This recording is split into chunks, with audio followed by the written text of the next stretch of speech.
Okay, just continuing to look at some scarce Bowie magazines. I thought you might like to look at this one. This is Melody Maker Japan. And this is November the 1st, 1974, even though it's got an Aladdin cover on it. And really, the only content in it, which I'll show you in a minute, is one picture, but it's quite a nice cover of Bowie. Obviously, I don't know what this says, so if anybody out there can translate it and let us know, that would be fantastic. Very scarce magazine. But the only Bowie content is a small picture there, and again, obviously I don't know what it says, so it could be an advert even for something, I'm not quite sure. So that was a quick look anyway at Melody Maker Japan 1974. So I'll move on to this one, which is Let It Rock magazine, June 1973, cost of 20p then in those days, great Bowie cover. And this had lots of content about just stars of the time. And this was the Earl's Court concert he did in 1973, which, as you know, was quite contentious really, because the sound wasn't very good. There were fights in the crowd and it was all a bit of a mess, to be honest. He got a lot of poor publicity about that gig, although I suppose technically it wasn't his fault, but it was the first real rock gig at Earl's Court. And Earl's Court was quite large, wasn't very well organised, the sound was poor, and as I said, it broke into a lot of fights. So there's a review of it there. And then we've got a Dutch magazine called Veronica. They have quite a few Bowie covers. This one obviously was Twiggy from Pin-Ups. I can't actually read this to you because I don't know what it says. But again, our Dutch friends, I'm sure, will be able to tell me what the headline is. I don't know what that means. They talk about Roxy Music in there as well. And there's some pretty good pictures of David Bowie, and it's quite a substantial article actually about him.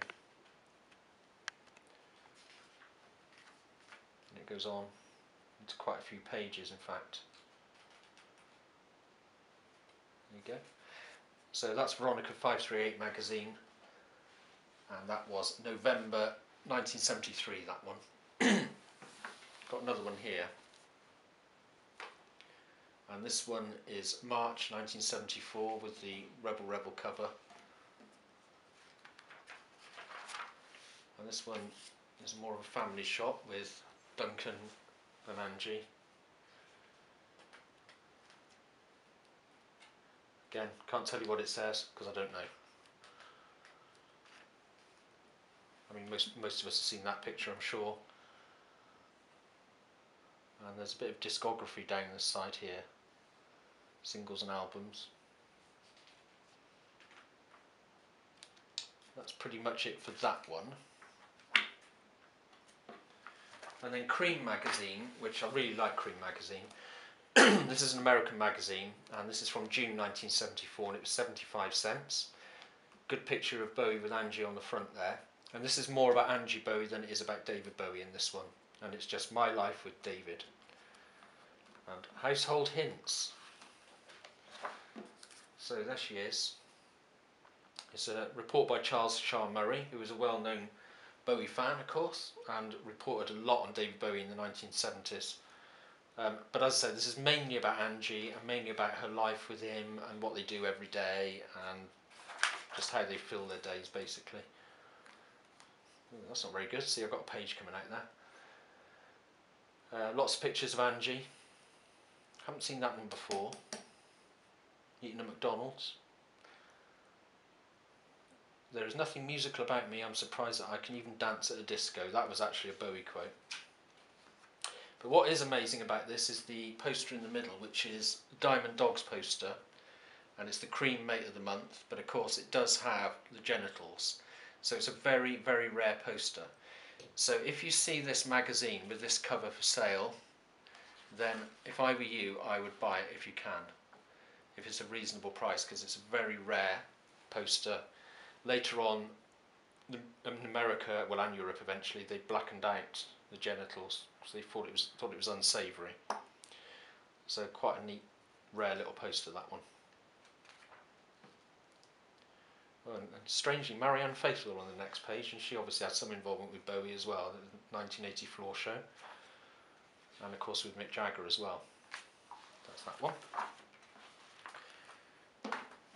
couple more here. This one's Let It Rock magazine. There's not a lot of Bowie content inside. It's more about Bowie fans inside rather than David Bowie himself. So people, for example, dressing like him. And this one's from October 1975, with Brian Ferry on the cover as well. But it is, as I said, more about the fans rather than Bowie himself. I will show you quickly the content. There it is.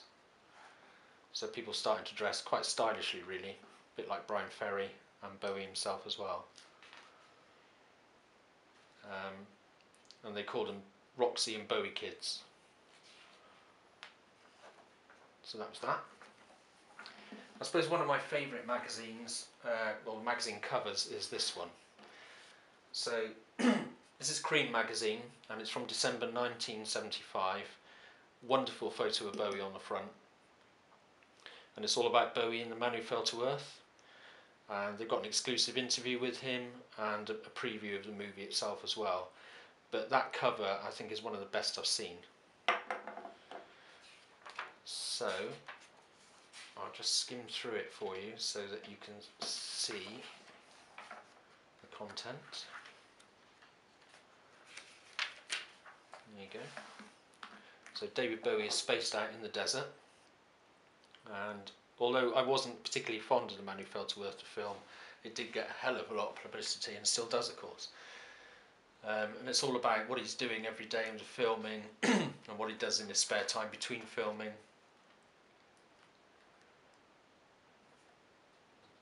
A couple of pictures there of him,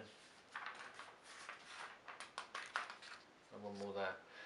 So he's there put, "I'm not in love with music, you've got to play around with it, and it gets to be a dreadful bore." So I think that's that one for this upload. And again, we'll be uploading some more very shortly, and we'll be looking at more magazines and newspapers which feature David Bowie.